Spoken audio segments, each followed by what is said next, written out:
Good evening, everyone. I'm Arlene Baxter, the first Vice President of the Hillside Club, and it is my pleasure to be here this evening, November 1st, 2021, to welcome our new resident manager, Ellen Dougherty. We are so pleased to have you here.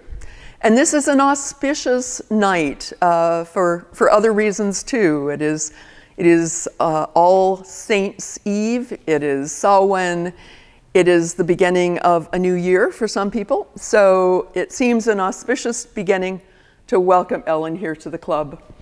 Thank you. I'm really excited to be here. Delighted.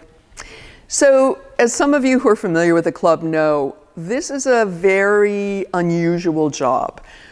It's a resident manager position. There aren't many of those. It's a combination of so many aspects, from moving chairs and furniture, public relations, artistic direction, balancing budgets, ordering supplies, you name it, there is something at the club that our resident manager will need to do. So the most unusual aspect, I think, is in fact the resident part.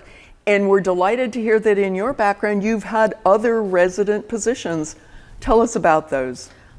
Yes, I came to California initially because I got hired to work at a Buddhist retreat center in the Santa Cruz Mountains. And I applied for that job because it looked fascinating, a really compelling combination of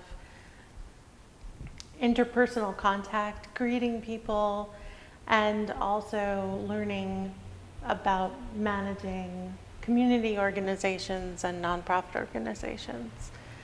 And the opportunity to do all of that professionally while also living in a redwood forest was really compelling to me, especially at the time, because I had just finished graduate school in New York City, and this seemed like a fantastic adventure to go on. And I applied for the job, and they interviewed me over Skype, and they hired me, and a couple of weeks later I moved from New York to the Santa Cruz Mountains. And I spent 2 years living and working at a Buddhist retreat center, and then I spent over 5 years working for the Quaker Center in Ben Lomond, also right near Santa Cruz. And also in the woods. Also in the woods, yes. On 80 acres of redwood forest. It was a beautiful, beautiful, unique place. It had formerly been a settlement for a family, and that family donated it to Quaker organizations after World War II. So when the Quakers initially started going there, they would just go camp during the summer, and what was there was orchard and a couple of houses, and over the years they built it up to include all of these buildings and to open it up to more people. So it was my job to do outside rentals for the Quaker Center, all while living on the land with the other staff members. And it was really a unique experience, I think. It's hard to describe. When I would introduce myself to people, or they would ask me what I did for a living, I said I worked at a retreat center in the mountains, and I lived there. They'd have all kinds of questions about what that must be like, you know? I think sometimes they imagined I was a lumberjack of some sort, or I was just like sitting meditating on a mushroom all day, like who knows? But trying to describe it is hard, because it is a unique experience, a magical experience, but it is also still a job. And I felt a similar way when I walked into this building for my interview, because this building is so beautiful. It's like, oh, I'm familiar with this feeling. This is going to be really fascinating, and it's still going to be a job. And it's still going to be a job. We only have one redwood tree for you, not acreage. But as you've already experienced, it is a beautiful setting. Yeah. But our focus, of course, is on this building and our members and other people who will be using this beautiful building. We feel so fortunate that Ellen comes with a really unusual special training from the Pratt Institute. Tell us about your historic preservation background. I was very lucky while I was in graduate school working on my master's degree at Pratt. I was also working at 2 different organizations on the weekends, greeting visitors, doing educational programs. I worked for the Lefferts Historic House in Prospect Park in Brooklyn, and I worked for the Japan Society on the east side of Manhattan. And oddly enough, while I was learning about historic preservation and the history of the discipline itself, at the same time I was working one place, a historic building that was moved from one location to another in order to save it, and another modern work of architecture that was just on the edge of being declared a national landmark. And so we would have these discussions about the relevance of different kinds of architecture. We would have these discussions about communities supporting institutions and how vital they were at the same time that I was working in these places that were developing those communities and being supported by them.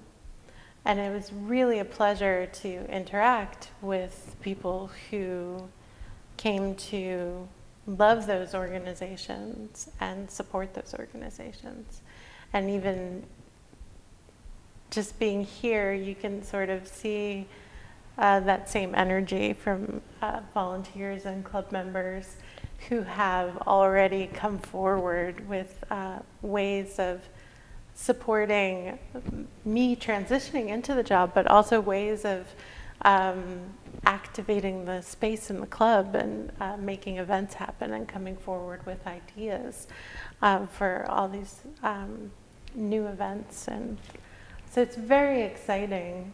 But one thing that I really valued about my education is that at the same time I was reading about the work that it takes to preserve a building and or preserve a tradition. I was working in places where people were actively doing that.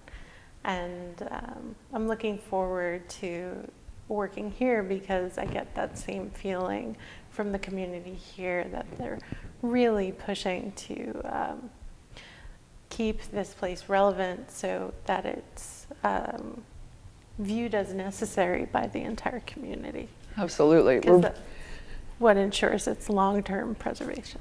Exactly, exactly. And we're so fortunate that here in Berkeley there are a lot of people who are very keyed into historic preservation and also keeping a building like this relevant within the community as an asset. So I hope that we will have a chance to have more of those events that some of our members mentioned. I'll just say, if you have programs or events that you think might be appropriate for the club, obviously our resources are limited, but the more volunteers we have, the more members we have, the more vibrant our club can be and make the job even more exciting for Ellen. Yeah, I think I'm really looking forward to playing that role of providing just a stable base of support for members to be creative and use the space in new ways of being able to be that hub of communication among people, to guide everyone with just like the practical aspects of these kinds of projects. I think it's going to be really exciting. Wonderful. Well, we are so happy to have you here.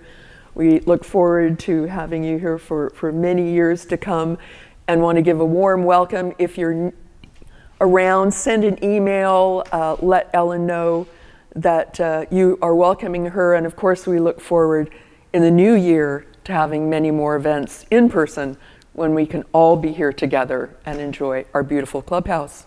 With that, thank you so much, Ellen, and welcome. Thank you. I'm excited to be here.